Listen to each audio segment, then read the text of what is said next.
सलाम जय ख्रिस्त सर्व माझे ख्रिस्ती प्रियजनांना प्लस माझे व्ह्युअर्सला सर्वांना परमेश्वर आशीर्वादाने भरून काढू। प्रियजनांनो, यावेळेस सुंदरसं मार्गदर्शन, छोटंसं शॉर्ट आणि स्वीट मार्गदर्शन करण्यासाठी मी आलेले।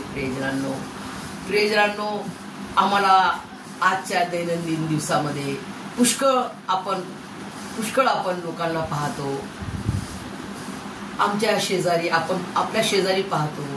प्रियजनांनो, जरी ते विधर्मी आहेत तरी त्यांच्या घरात भांडणं नाही, त्यांच्या घरात भांडणं होत नाही, त्यांच्या घरात शिवागाळा होत नाही, त्यांच्या घरात सर्व शांतीने, प्रीतीने, आनंदाने राहतात।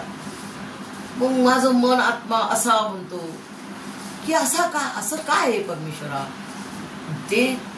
ते जिवंत देवाला ओळखत नाही। फर्स्ट ते तुझ्यापासून दूर आहे, ती तुझ्या आज्ञा पालन करत नाही, ते तुला ओळखत नाही म्हणून ते आज्ञा पालन करत नाही।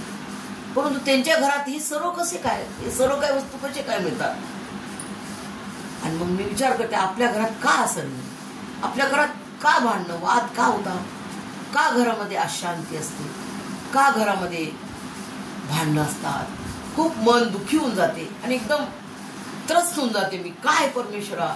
आणि आपले लेकरं, आपले मुलं ऐकत नाही आपले। प्रियजनांनो, आज मी स्पेशल आपल्या लेकरांसाठी बोलण्यासाठी आलेले आहे। प्रियजनांनो, पुष्कळ चर्चेसमध्ये लेकरांमध्ये सांगत नाही, परंतु मी आज सांगण्यासाठी आलेले। प्रियजनांनो, की लेकरांसाठी स्पेशल आम्ही लहान असताना आपण शिकवतो लेकरांना की नीतिसूत्रे वाचा, स्तोत्रसहिता वाचा, परंतु ते काय वाचतात? गाण्यासारखं वाचतात, बस संपलं। रीडिंग करतात, झालं, त्यांना काही समजत नाही आणि आपण शिकवलं तरी ते ऐकत नाही। याचा दुःख आहे मला, आणि त्यासाठी मी त्या दुःखी अंतःकरणाने आज त्या सर्व लेकरं, हर एक ख्रिस्ती कुटुंबातील लेकरांसाठी मी विशेष हा समय देत आहे। प्रियजनांनो, आपले लेकरं आपले ऐकत नाही।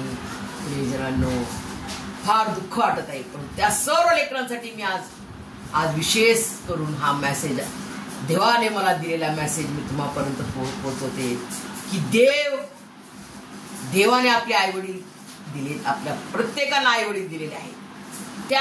ते आईवडील कोण आहेत? ते तुम्हाला जन्म देतात, हा जग तुम्हाला दाखवतात, बरोबर? तर ते परमेश्वराचे सबस्टिट्यूट आहेत। प्रियजनांनो, ते देवाचे सबस्टिट्यूट आहेत, परमेश्वराचे सबस्टिट्यूट आहेत। परमेश्वराला कोणी पाहिले नाही, देवाला कोणी पाहिले नाही, परंतु देवाचे सबस्टिट्यूट आपले आई वडील आहेत, ज्यांच्याद्वारे आपण हे जग पाहतो। प्रियजनांनो, आणि जर आपण आपल्या आई वडिलांचा मान करत नाही, जर आपण आपल्या आई वडिलांना रिस्पेक्ट देत नाही, आपण त्यांचा मान करत नाही, त्यांना इज्जत देत नाही, त्यांची आज्ञा पालन करत नाही, तर मग आपली हालत कशी होणार? प्रियजनांनो, फार दुःख वाटते मला हे सांगायला की माझा मुलगा ऐकून तो सुद्धा माझा ऐकत नाही। परंतु अशा स्थितीमध्ये आपल्याला हेच वचन सांगायचंय। बघा, नीतिसूत्रेचा पहिला अध्याय, माझ्या मुला आपल्या बापाचा बोध ऐक, आपल्या आईची शिस्त सोडू नकोस, कारण ती तुझ्या शिराला भूषण व तुझ्या गळ्याला हार अशी आहे। बघा प्रियजनांनो, आई आणि बापाबद्दल किती छान लिहिलेलं आहे। आई बापाचं जर ऐकणार आपण तर आपल्याला काय काय मिळणार? बघा, शिराला भूषण आहे, मस्तके नाही, मस्तकाला भूषण आहे, आणि काय? व गळ्याला हार। बघा, गळ्याला हार टाकला तर किती छान वाटेल, बिना हारचं कसं छान दिसतं का? हार टाकला तर इतकं छान वाटत आहे।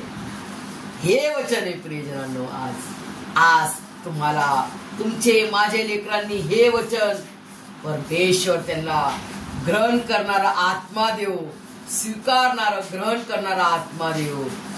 आपण प्रार्थना करायला थकू नये। पुष्कळ लोकांच्या घरात लेकरं व्यसन करत आहे आणि घाण दुष्ट सैतानाच्या मार्गात जात आहेत। प्रियजनांनो, या सर्व गोष्टीतून परमेश्वर त्यांना सोडवणार। प्रियजनांनो, भिवू नका, घाबरू नका, देवाला दोष देऊ नका, तर देवाला प्रार्थना करा, परमेश्वरा तुला कोणतीच गोष्ट अशक्य असाध्य नाही, तुला सर्व काही साध्य आहे. प्रभू येशू ख्रिस्ताच्या नावात हर एक पहाडासारखी संकट त्याच्या समोर एक मच्छर आहे. प्रियजनांनो, एक मच्छर आपलं पहाडासारखं संकट आहे ना. हिमालयाच्या पर्वतासारखं संकट जरी असला, हिमालय पर्वत सगळ्यात मोठा आहे म्हणतात, त्या पर्वतापेक्षा जरी तो संकट असला तरी तो पर्वत प्रभू येशूच्या समोर मच्छर आहे. मच्छर प्रियजनांनो, आणि त्या मच्छराला तो दूर करू शकत नाही का?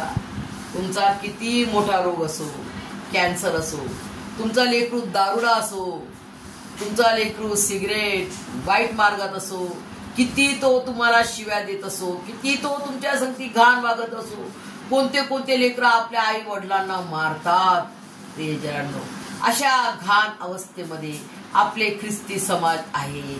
त्या समाजाला मी आज सर्वांना विनंती करते, मी सर्व हिम्मत धरा, भिवू नका, प्रार्थनेला लागा. परमेश्वरा माझ्या मुलाला, माझ्या मुलीला तुझ्या प्रीतीच्या प्रकाशात आण, त्यांना पश्चातापी हृदयांतकरण दे. तुझ्या दुधारी तलवाराने, परमेश्वराच्या हातात, प्रभू येशू ख्रिस्ताच्या हातात दुधारी तलवार आहे. दुधारी म्हणजे दोन्ही साईडनी धार. त्याच्या दुधारी तलवाराने तो त्यांच्या दगडी हृदयांतकरण जीवात्म्याला फोडेल आणि त्यांना त्याचा नवीन मांसमय हृदयांतकरण जीवात्मा देईल. की ते जसा तो उधळा पुत्रा पश्चाताप करतो, होश मध्ये येतो, फर्स्ट स्टेप होश मध्ये येतो. अरे बापरे, मी हे काय खाऊ राहिलो? डुकरांच्या शेंगा खाऊ राहिलो. अरे मी कुठे आलो? डुकरांच्या शेंगा खाऊ राहिलो. मी कुठे होतो? बापरे, माझ्या बापाकडे काय रेलचेल होती, नोकर चाकर खात होते भारी जेवण, आणि मी आज डुकरांच्या शेंगा खाऊ राहिलो. आणि ती शेंग पण नाही मला मिळायला लागली, तेही खायला नव्हतं मिळत. प्रियजनांनो, अशा रीतीने तो होश मध्ये येतो. फर्स्ट काय? होश मध्ये, कॉन्शियस, आपलं कॉन्शियस माइंड मध्ये आहे ना. आज ते अनकॉन्शियस आहेत, देवाला नाही ओळखत, ते अनकॉन्शियस आहे, त्याला कॉन्शियस नाही. तर त्यांना कॉन्शियस होणं म्हणजे होश मध्ये येणं. आपण म्हणतो ना, काही पण विल लिहायचं, अरे होश हवास मध्ये लिहून घ्या. होश मध्ये नसणार तर कशी ती विल एक्सेप्ट नाही होणार ना. तर विल साठी पण होश मध्ये राहायला लागते. प्रियजन, मग देवाकडे यायचंय, आपल्या आई बापाकडे यायचंय. फर्स्ट त्या उधळ्या पुत्राला होश मध्ये आणलं परमेश्वराने.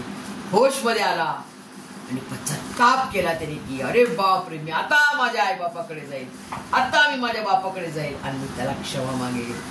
आणि मला तुझं लेकरू नाही तर कमीत कमी तुझा दास म्हणून तरी तुझ्या घरात घे.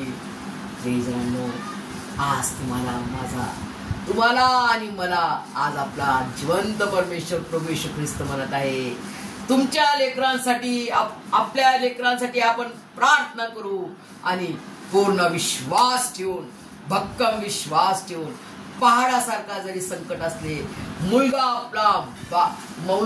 ऐकत नाही, नो प्रॉब्लेम, तो प्रॉब्लेम जरी आहे तरी तो सॉल्व करणारा माझा महान परमेश्वर, माझा राजांचा राजा आणि प्रभूंचा प्रभू, माझा खरा जिवंत परमेश्वर प्रभू येशू ख्रिस्त माझ्या संगती आहे.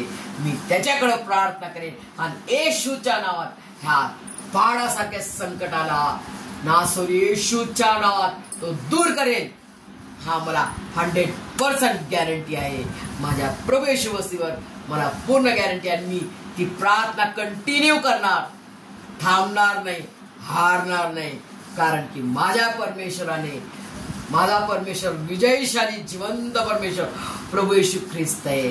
त्यांनी सैतानाच्या मृत्यूच्या नांगीला पायाखाली कुचललेला आहे आणि सैतानाचा सर्व नाश करून त्याच्या चिंध्या उडून टाकलेल्या आहे. तर मी त्याचं लेकरू आहे, तर मी भिणार नाही, मी हारणार नाही. तर माझ्या परमेश्वराच्या विजयामध्ये, माझ्या प्रभू येशू ख्रिस्ताच्या विजयामध्ये तो मला विजयवीर करणारा खरा विजयशाली जिवंत परमेश्वर प्रभू येशू ख्रिस्त आहे. माझा खरा जिवंत देव मला विजयवीर करेल, 100% करेल. हे सर्व समजण्यास प्रियजनांनो, हे होणार होणार होणार 100% होणार. त्याचं वचन आहे. लिखित वचन आहे, जिवंत वचन आहे. म्हणून आम्ही भिणार नाही. यस, आम्ही घाबरणार नाही. अब हम लढेंगे, अब हम न डरेंगे, यीशु जो साथ है. शैतान से हम लड़ेंगे यीशु के नाम से. तो गाओ हालेलुया, तो गाओ हालेलुया, तो गाओ हालेलुया, तो गाओ हालेलुया. शालोम, शांति और सलाम लाए आपके नाम. शालोम, शांति और सलाम, ये यीशु का पैगाम. तो गाओ हालेलुया, तो गाओ हालेलुया. यस, प्रभू येशू मसीहने आपल्याला सर्वस्व देऊन टाकले. यस, आता माझा आणि तुमचा टर्न आहे की मी आणि तुम्ही काय देणार. जे त्याने आपल्याला दिलेलं आहे, तन मन धन, तन मन धन. होठ त्याची स्तुती गावायला. तन मन धन प्रभू तव चरणी. सकल तुझे तुझी दिलेसी, सकल तुझे तुझी दिलेसी. अघटित तव करणी. तन मन धन प्रभू तव चरणी. यस, प्रेजरांनो, तेच आहे हे धन, मन आणि धन त्याने दिलेलं आहे आणि त्यालाच आपल्याला समर्पित करायचंय. आणि कसं समर्पित करायचंय? जेवढं दिलं तेवढंच द्यायचंय का? आपल्याला गाडून ठेवायचंय का? त्याने त्याच्या प्रीतीचा प्रकाश आपल्यात पोचलाय, तेच आपल्याला सर्वांना द्यायचंय. ते त्याने आपल्याला फ्री दिलेलं आहे. मला आणि तुम्हाला सर्वांना आपल्याला फ्री द्यायचंय. प्रीतीचा संदेश, प्रीतीचा संदेश, फक्त प्रीती द्यायची की माझ्या प्रभू येशू ख्रिस्त तुमच्यावर खूप प्रीती करतो. ही Jesus loves you abundantly. Jesus Christ loves you abundantly. हे सर्व समजण्यात परमेश्वर तुम्हाला आशीर्वाद देव. आमेन.